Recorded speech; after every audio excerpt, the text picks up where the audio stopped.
100 billion, 70 billion, 50 billion. What's the number going to be for the big federal deficit that's announced on November 4th in the next federal budget? We've got some remarks out from Pierre Poilievre trying to set a floor on this juggernaut. Sean Speer is going to break it down with me right now, co-founder of The Hub. Hey, Sean, how's it going? Good. I'm just responding to all the zeros in your introduction. It's a bit frightening, isn't it?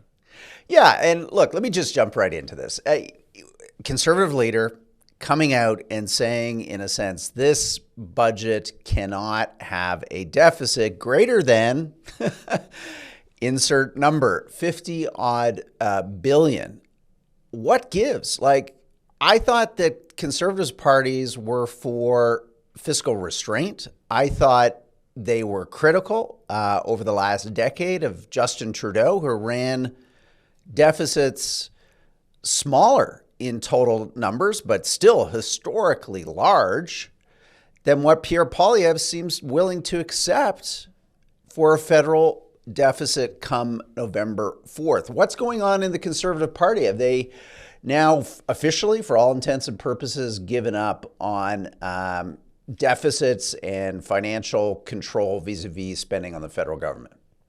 I think that's one way to interpret this letter from Pierre Poilievre to Prime Minister Carney, pre-positioning the Conservatives' position on next month's budget.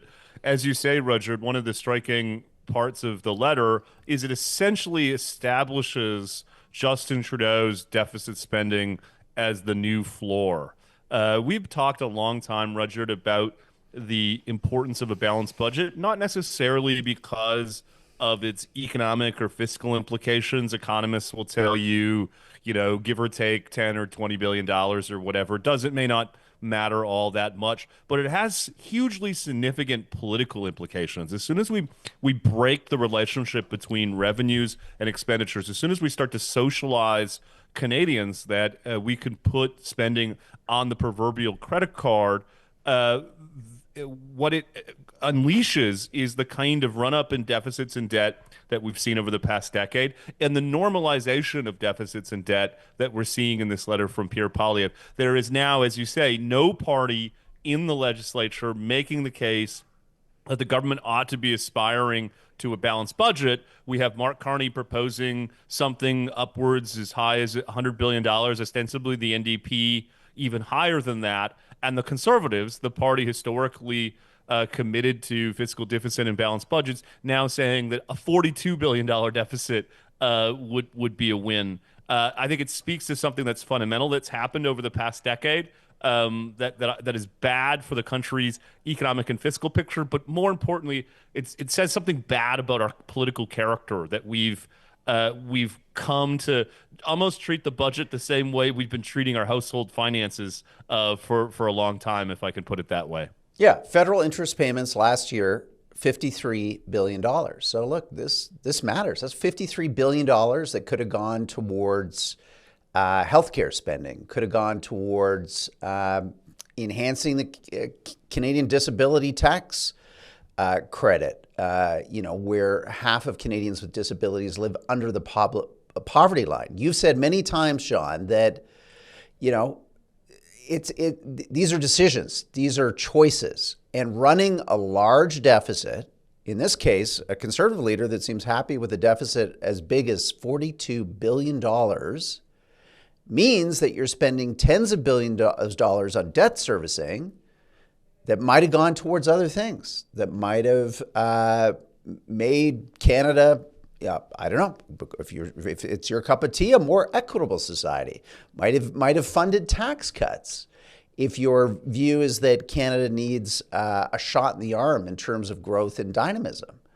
I just fundamentally think that this has consequences. This is not cost-free. Like literally, it is not cost-free. Yet, as you've, I think, put it so well, it is a bipartisan consensus now in Canada in the fall of 2025 to run Trudeau-era deficits seemingly now in perpetuity. Do I have that right? That would be a win. that would be success. Yeah. Right. Like we've fundamentally redefined what it means to be a quote unquote fiscal conservative. Last week, Ontario Premier Doug Ford referred to himself as a quote staunch fiscal conservative, when the truth is, on an inflation adjusted per person basis, he's spending more than Kathleen Wynne. So is Kathleen Wynne the new fiscal conservative? Is Justin Trudeau, who doubled the program spending over a decade, more than doubled the national debt? Is that what we aspire to? Which is the implicit point in Pierre Poilievre's letter. It's just like, Rudyard, in 20 years from the balanced budget consensus of the 1990s and early 2000s, we've flipped, and we now have a consensus in favor of borrowing more, spending more, and running up the debt. On spending, it must be said that oftentimes doesn't meet, the basic tests that one would apply to when the government is going to intervene in the economy or intervene in society. I don't minimize your point about the economic costs, but what strikes me is just what it tells us about the center of gravity of our politics. As someone genuinely committed to balanced budgets and limited government and limited spending and so on, you can't help interpret this letter as anything else but an intellectual defeat. There is now no one in the mainstream of Canadian politics arguing for the things that I've been, beating on about for 5 years at the Hub and longer in other places. There's just something kind of bereft of that kind of thinking in our politics, and I think, as you say, it's the harm of our economy, but as importantly, it's like to the harm of the national character, that we have a political class that is prepared to essentially give Canadians seemingly what they want, which is $1.10 in government spending when they're only spending $1, or maybe put differently, $1 in government spending when they're only prepared to pay 90 cents of it. That is broken. Yeah. And I think it just ignores two fundamental things, just two quick arguments here for those skeptics out there that say, again, in terms of the size of the Canadian economy, what's really the difference between, I guess Pierre Poilievre's preference of a $42 billion Trudeau-era deficit versus Mark Carney's, who knows, double that, $80 billion deficit. Canada has a AAA credit rating, on and on. We know all the arguments. They're paraded out again and again, especially by the Carney government, as a reason for why it's time for extraordinary deficit spending, and Trump would be the last kind of cause célèbre for large-scale deficit spending. I would just make two points on that. One, if you are going to spend deficits at this level, you have to understand that since COVID, around the world, interest rates, borrowing costs have reset at a permanently higher plateau, because total debt, global debt to global GDP, is now at the 100% mark. So the entirety of global debt equals roughly 1 year of GDP for the entire planet.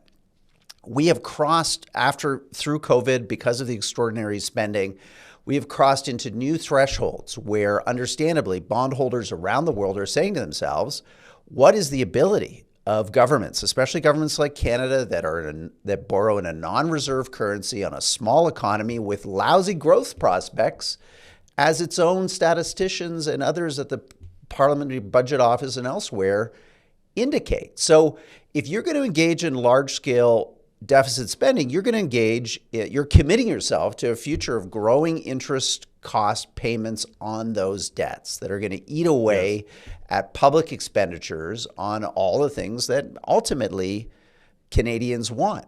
And then the second quick argument is, I do think that there is an economic effect here. The economic effect of high levels of debt and deficits are well proven around the world. They are, in a sense, a cause for this weird scleroticism, this kind of entropy that seems to have gripped the Canadian economy. And why is that? Because when the government borrows more and has to offer higher interest rates to get people to buy its debt, everyone else similarly gets dragged along into higher borrowing costs. That includes corporations. It includes individuals. At the end of the day, you and I, And everyone watching and listening pays for this. Higher credit card rates, higher car loans, higher mortgage debt.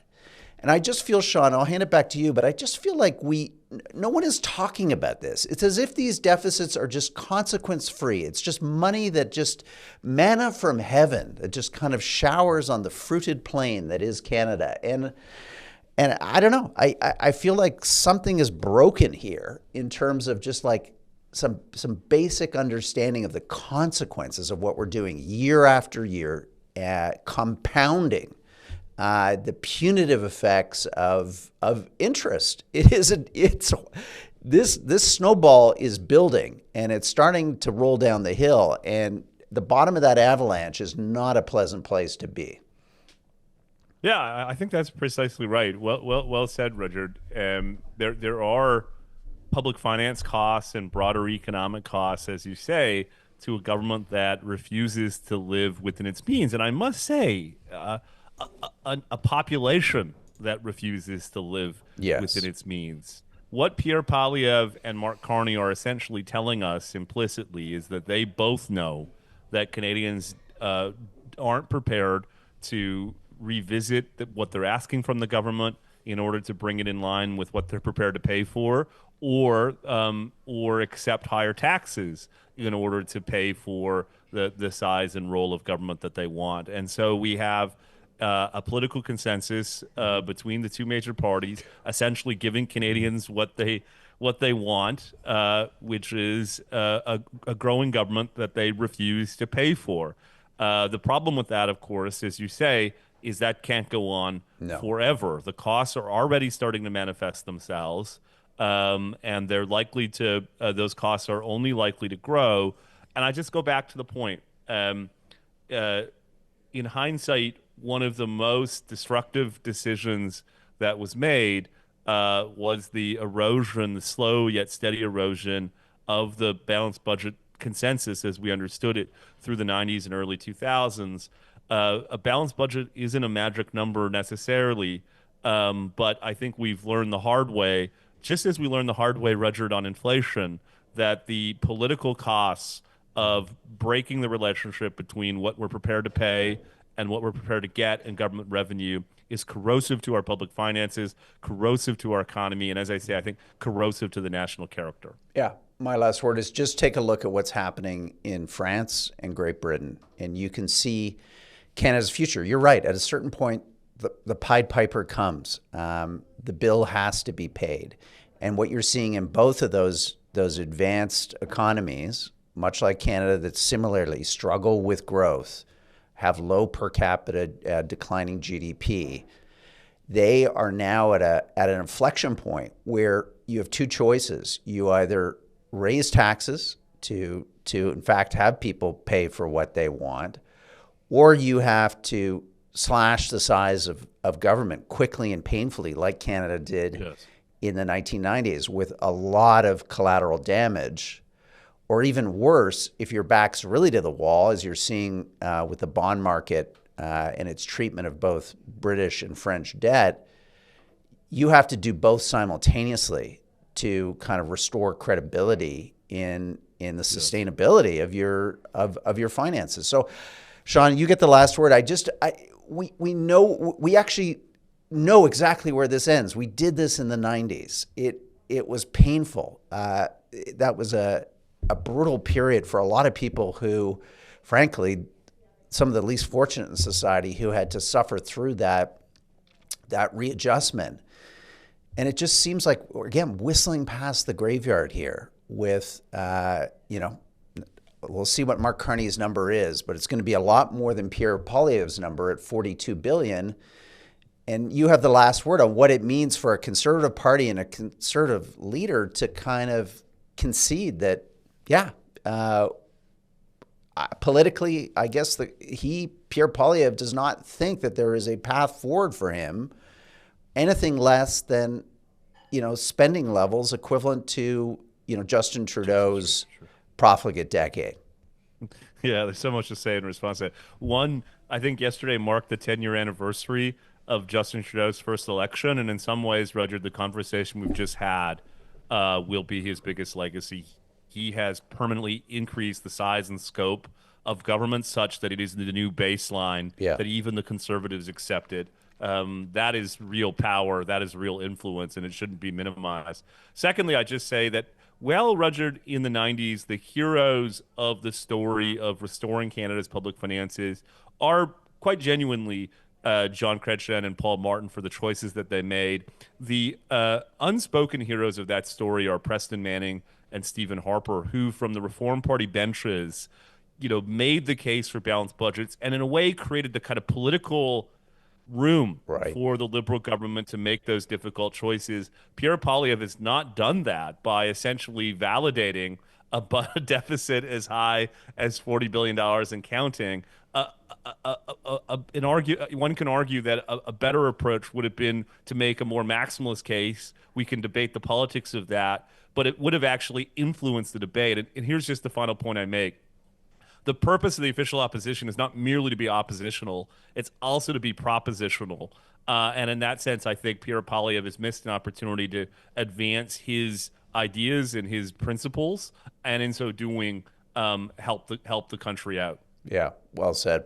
Well, the countdown is on. November 4th coming up. We're going to cover it here quickly. We're going to need something stiff to drink, I think, on budget day. I think so. Higher deficits, ladies and gentlemen, inevitably mean higher rates of taxation. I think that's where this leads. So indeed, stiff drinks all around. You are listening and viewing community are welcome to the beverage of your choice on November 4th. We'll be covering it all here live at the Hub with Sean Speer and some of our other terrific commentators on economics. Until then, I'm Rudyard Griffiths. Bye-bye. This video has been brought to you by Airbnb. A big thank you to Airbnb for sponsoring the Hub's YouTube channel this month. It's great to be the beneficiaries of their support. Here at the Hub, we talk a lot about the housing crisis ongoing in the country. As we know, there are people out there that think that short-term rentals are to blame for taking supply off the market, but here at the Hub, we can feel that that doesn't make sense. Consider for a moment that the median number of nights an Airbnb is hosting someone in Canada as a guest is 55. These, frankly, aren't full-time rental properties. They are Canadians trying to get by like the rest of us by finding some additional income through renting out a property they own. Government data supports this. Statistics Canada recently reported the amount of Airbnbs that could actually be converted into long-term homes accounts for only 0.6% of Canada's housing stock. Canada needs solutions to tackle the whole housing market, not just 0.6% of it. We agree. Learn more at airbnb.ca/closer look.